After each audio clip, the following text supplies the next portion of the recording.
us as Christians, that in the middle of our biggest crisis moments, let's not lose sight of the fact that our God never leaves us. He never forsakes us. The answer might be closer than you think. Thinking he was the gardener. It never ceases to be funny. Where have you carried him? Tell me where you've put him, and I'm going to go get him. Jesus said to her, Mary. She turned around and cried out, Rabbi, which means teacher. And Jesus said, don't hold on to me, for I have not yet ascended to the Father. Go and say to my brothers and tell them, I am ascending to my Father and your Father, to my God and to your God. Mary Magdalene went to the disciples with the news, I have seen the Lord. She told them that he had said all these things to her. Y'all, this is the best news in history. Can you imagine having the honor of being the first person to tell everybody within earshot that our God is alive? Called this message this morning, the love that you have been looking for.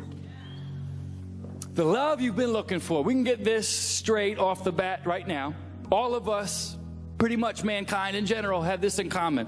Two things. One, we have a desire to be loved, and we have a desire to love. It's how we were created. Everybody in here, no matter how put together they might be or how OG their status might be on the streets, everybody has a desire to love and to be loved. As a result, our culture has, I guess, a infatuation with the idea of love. You ever notice that? Because they don't know what real love is yet, but everybody understands the concept of it, so they like the idea of it. Love is big business. Most of the hit songs in our generation are going to be revolving around love. Most movies that have a love story involved are going to go really well. If you really love somebody, you're going to sit through a love movie or two. You're going to watch The Notebook, whether you like it or not. But our culture is so thirsty for a love they cannot find, they are accepting the counterfeit that our culture is giving them. They'll take anything. Anybody that says, I love you, we're going to listen to it. Any show that has love in it, people act like it's real love. But if anything, it's reflective of how badly our world is searching for real love. And they can't find it because we know the truth. How can you know what love is if you don't know who love is? And we know in this place as Christians that Jesus is love. His love is different than anything else you can find on this planet. It cannot be matched in a normal relationship. You can't find this online. You can't get on Christian Mingle and find this kind of love. The love of our God. It is a love that breaks every chain. It is a love that breathes life into dead things. It is a love that turns a broken sinner into an evangelist. It is love that changes the game. And it is the love people have been searching for. Came to remind a few people that we have to somehow, some way, get people to realize that the cross still means love. The cross still means love. That's why that graphic is so awesome, because our world is searching for the second part of that. Little do they know, you are never going to find that real love unless it comes through the bridge that is that real cross. If we took a poll today of people in your world and mine, and we said, what does the cross represent? Can you imagine the answers we would get? How many people do you know that don't come to this church or know the Jesus that has saved you would say, oh, cross means love? Most people believe cross means hate. Cross means religion. Cross means the church that kicked me out when I was a teenager because I didn't talk right, look right. The cross is what oppresses. We have to re-clarify for people that you can't get that love without that cross. And you cannot have that cross without this love. Without love, the cross is a piece of wood and it's a religious symbol. But because of that love, it's the bridge to real life. That makes sense? If it did, can you shout me down and say amen? Something Pentecostal. It's a real love. Here's a thought, and I don't preach like Judah. If I could, I would, where he can just talk and give no anchors, no notes. He's just supernaturally gifted, and it's frustrating being his best friend. But I have notes that you can write down if this helps you. This is no ordinary love. Shout out to Sade. And we have a responsibility to wear it well. This is not ordinary love. If you're a Christian that you have received, it's not ordinary love, and we have a responsibility to wear it well. And if you're thinking, tell me how non-ordinary this love is, glad you said that. I'm going to read you out of 1 Corinthians. I guess Judah hit on this on Easter Sunday, and I can't do it like he did, but I think it bears 2 weeks of reading. Did you know you could do that? Read the same passage 2 weeks in a row? 1 Corinthians 13, and here's the setup. Most of you already know that Paul was passionate about making sure that Christians knew it's not enough just to say that you have kind of felt this love. You should be wearing it better than you're wearing it. Because the church this letter was written to, these people were not living or loving right. So Paul felt the need to write this beautifully eloquent, I guess, description of what real agape love is all about. There's earthly love, and then there's the Jesus agape love. Reckless, ridiculous, illogical, unearned, not because of you, it's because of him kind of love. Not ordinary. Here's how it goes. You ready for this? Keep in mind, these people had no idea how to love. And Paul was saying, that's not good enough. It's not good enough for you to just say, this Jesus raised from the dead, and you believe in him if people cannot see it in your life. And he said this, if I speak in the tongues of men or angels, but I don't have love, I'm a resounding gong or I'm a clanging cymbal. If I have the gift of prophecy and can fathom all mysteries and all knowledge, and if I have a faith that can move mountains, but I don't have love, I am nothing. If I give everything I own to the poor and give my body to hardship that I may boast, but I don't have love, I gain nothing. The fact that he's writing this means people had faith like this, and he wanted them to know it's not enough if it's not rooted in love. He goes on to say, love is patient, love is kind. This is all the opposite of New York City. It does not envy, it does not boast, it is not proud, it does not dishonor others, it is not self-seeking, it is not easily angered, it keeps no record of wrongs. This is not ordinary. Love does not delight in evil, but it rejoices with the truth. It always protects. It always trusts. It always hopes. It always perseveres. And then this banger, love never fails. This is unfathomable. And what Paul was trying to get them to understand is that y'all are doing all the stuff without any of the love. And the only way you can have that love is continually walking with Jesus. You have gone away from the source of it all. I don't care about all the stuff you're doing if there is no love. It sounds like modern day church to me, where people are trying to carry the cross without the love that it is covered in. Christians trying to live without love, it's like Krispy Kreme donuts that have no sugar. An absolute abomination.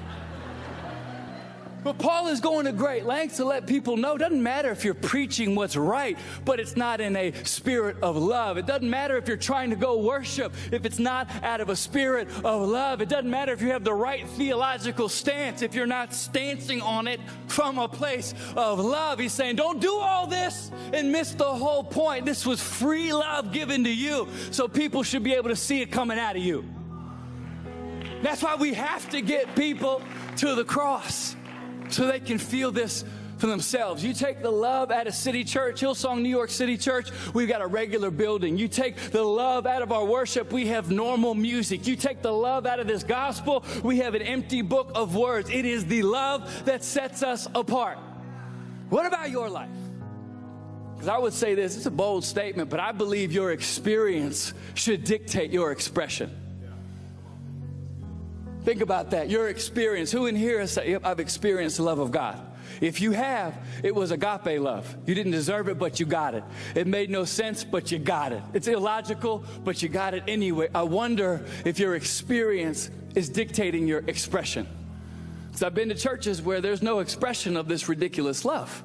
That's why I'm desperate to have people experience Jesus for themselves. So who has kids in here?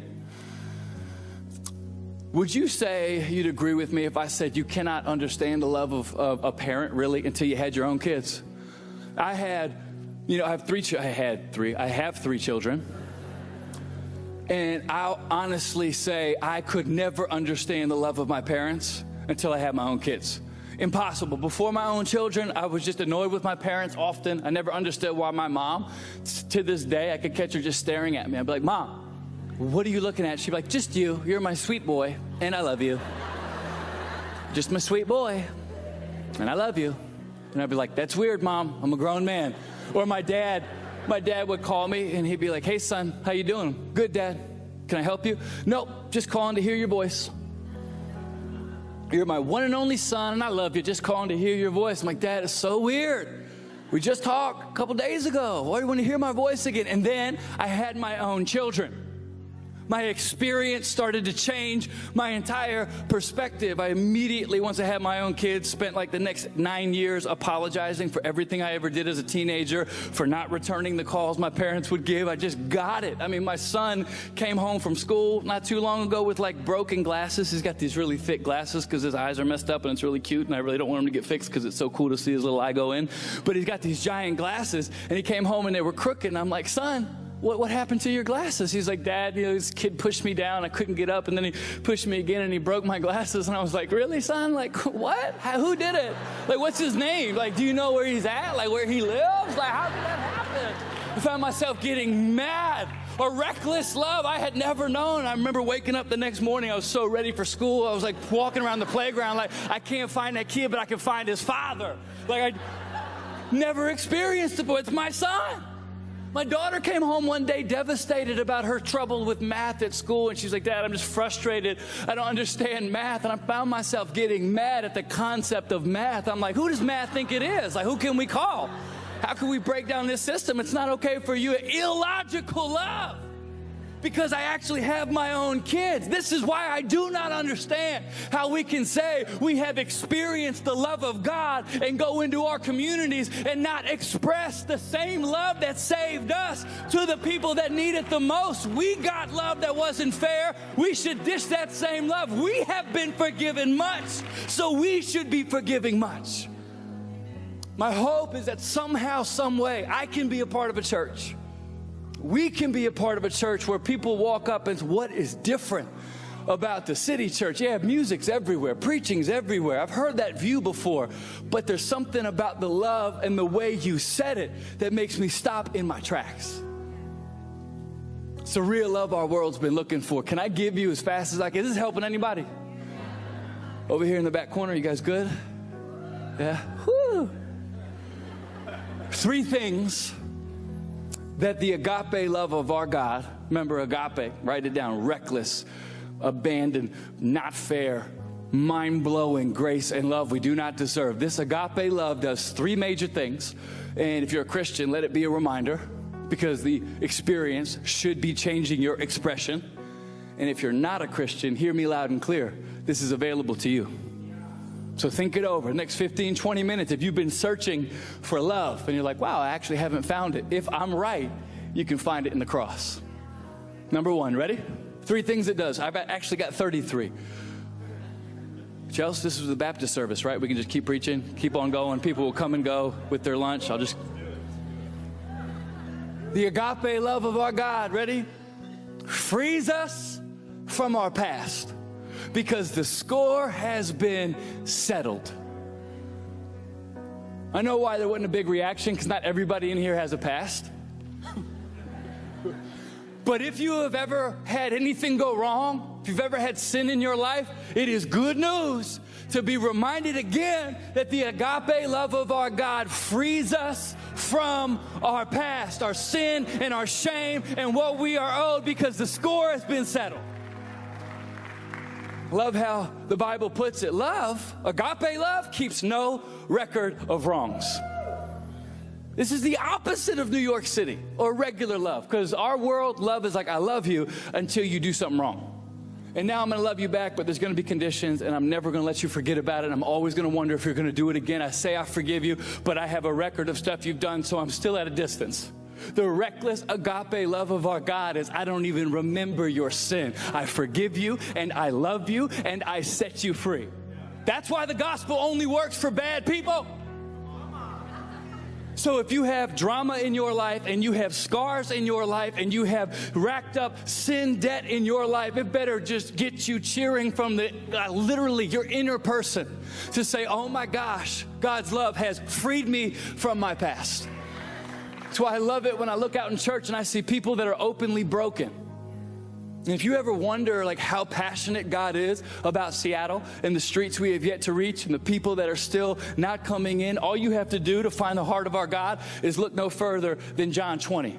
and see the first conversation that Jesus had with somebody upon his resurrection. You know who it was with? It wasn't with the president, it wasn't with a diplomat, it wasn't with a scientist, it was with a know-nothing woman that had a bad reputation, whom he stopped with, talked to her, and called her by name. He had just rose from the dead, he could have done anything, and he went and talked to Mary. This is insane, because if I was Jesus, thank God I'm not. I'll tell you what I would have done if I was murdered without cause and rose from the dead like I said I was going to rise from the dead. I would have gone to every critic. I would have went back to the temple, and I would have been like, you doubted me, and you doubted me. Look at me now. Come back to her. Selfie with you in it. I would have went to every person. You nailed me to the cross. Here I am again. That should freak you out. You threw a stone at me. You were making fun of me. You turned your back on my... That's what I would have done. But the reckless love of our God is not interested in showing people how bad they are. It's not interested in proving a point that doesn't matter. Our God had the wherewithal to sit there and talk to this woman and let her know, hey, you got to move from where you are because I'm back. Who you've been looking for, I'm right here. I would ask you, if you're a Christian, if our God does not keep your record of wrongs, why do you? So I've been around enough Christians to know, yep, I've been forgiven. But this forgiveness is reckless in that it frees you. It's one thing to be forgiven. It's another thing to be free. If our God was not about forgiveness and freedom, he would have rolled that stone away, and he would have saw Mary, who would be like, hey, you go in that tomb for a while. Get your life together because you are reckless. You're a woman of the night. Get up in there, fix yourself up, and then come back out later.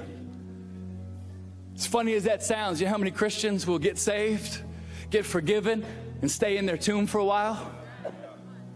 I'm forgiven, but I can't walk forward. Why? This is agape love that sets you free. That's why I love being a part of churches that are looking for lost. Not just hoping we come across them, but when we find people that really need it, we got the best news in the world. God's love can set you free. I remember going to church not too long ago, and if you need the anointing, you pray, and then you go to 7-Eleven and you get coffee and donuts. Combination makes you feel anointed.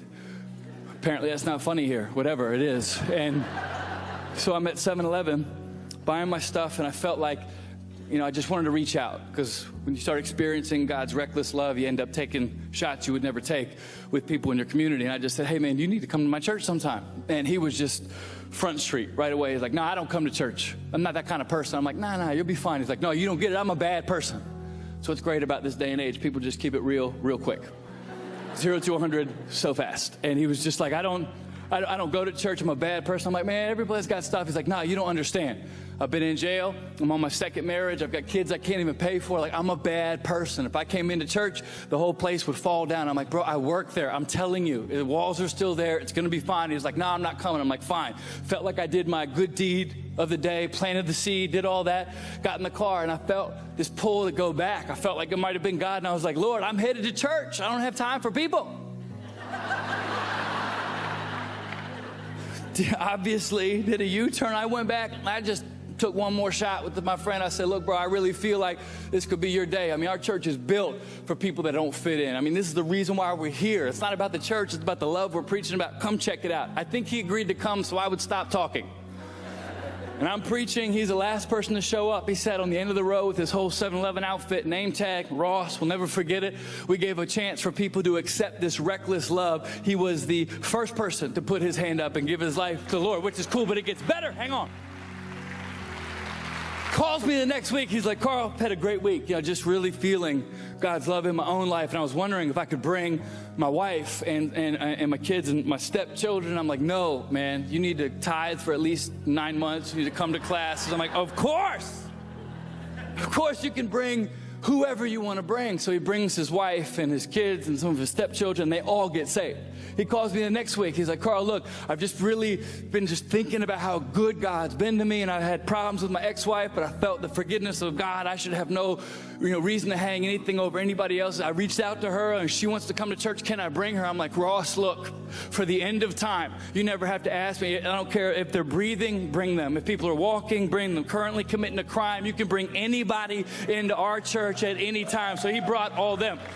Everybody he brought got saved. The next week, there's another row. Kid you not, the week after that, there's another row. In about a month's time, this guy who was resigned to his fate because of his past at a 7-Eleven had gone from a guy who was hiding to a guy that was literally an evangelist changing his community. And the only thing that was changed was his view on the love of God. Why would you not leave here today and say, I am not my label, I am not my past, I am not what I have been through, I am not defined by the stuff that used to hold me down, I am defined by that cross, and that cross means that I am free, that I can walk forward, that there is a new day. I don't care how many scars I have, every scar will tell a story and it will point to that cross. Come on, somebody, if you're with me, say something. Say amen. This is reckless love. You can't find this love on the internet. Can't find this love in a club. Cannot find this love in another human being. It's only found in the cross. Frees you from your past. And number two, anybody want number two? Agape love, Christian, it gives you peace in the present. So you do not have to worry while you wait. Peace in the present. Throwaway little moment here. 1 Corinthians, I think it's verse 7. It says, love always protects. As a Christian, I have learned, especially dealing with people in Chelsea, I'm sure you've seen this in church, like if the devil cannot stop you from serving Jesus, he will try to make you miserable while you do it. So there's a lot of people who are saved, set free, but where they are today, it's not ideal. All the ducks are not in a row. You're still waiting for certain things. So a lot of Christians sit in an anxious position, not secure in the love of God. Like it used to protect me, but now I'm in a new season, and I don't know if it's going to come through. Have you ever met somebody who's insecure in a relationship because they don't know if the love is unconditional? Like when people start dating, like one of the parties doesn't know if the love is for real, so they're always dressed to the nines. Every conversation, it's like they're having an interview because they don't know. I mean, they said they love me, but I could say something wrong at any time and that love could change.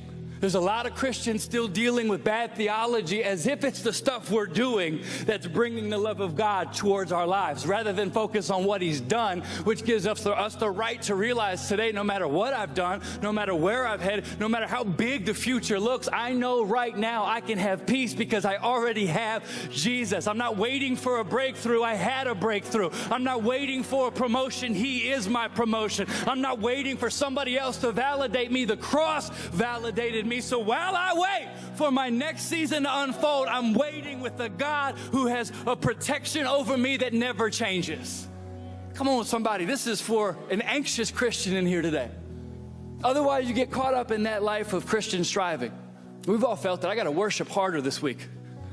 You can see people in church like worshiping like we're on a tryout. Even the way some people pray, they're thinking, man, maybe I got a big thing coming up this week, so I got to pray different.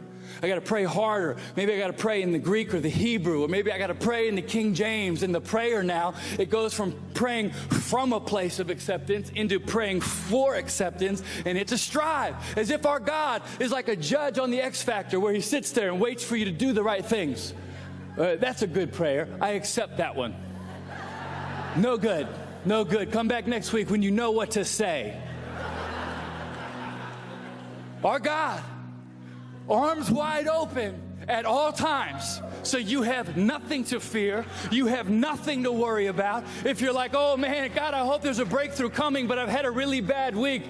Got some good and bad news. The bad news is we're just bad people. The good news is Jesus died for bad people like us, so we wouldn't have to keep working our way up to God. God worked His way down to us in the love that is Jesus. Now we get to sit in His grace every day of our lives.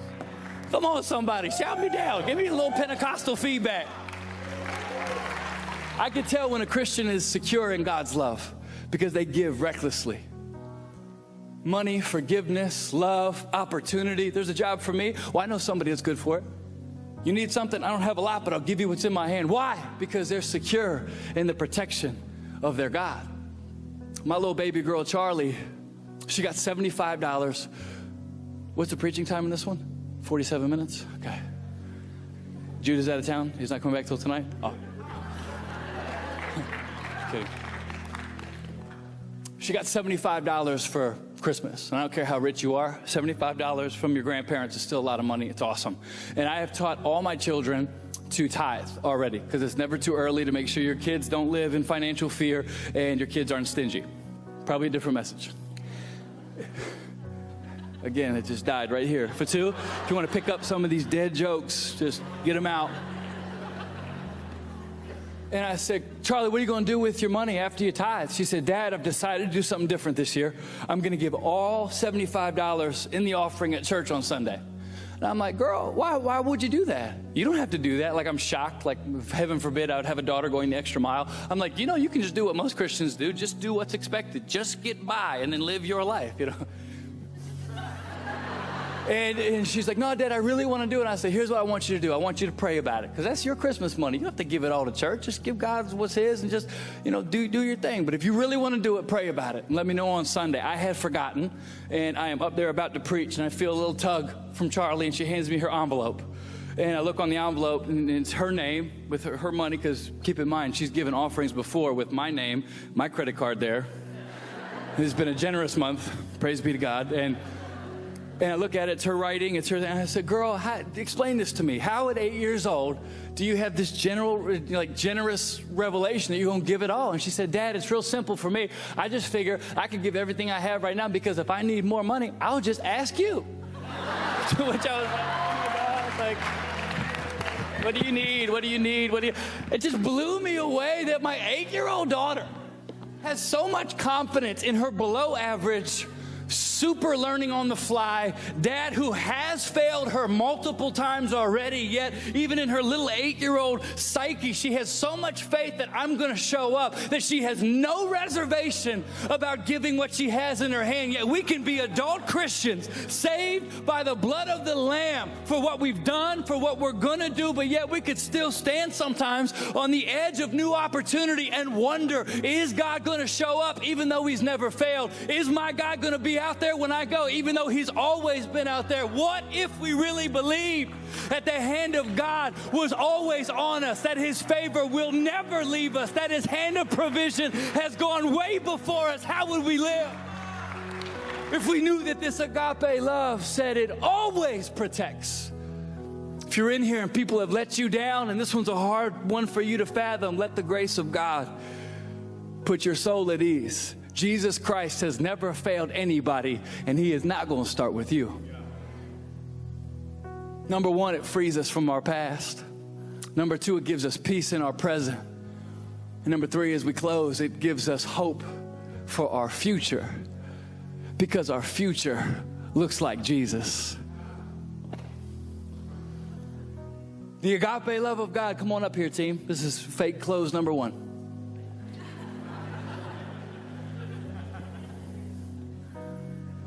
The agape love of God, it gives us hope for our future, because our future looks like Jesus.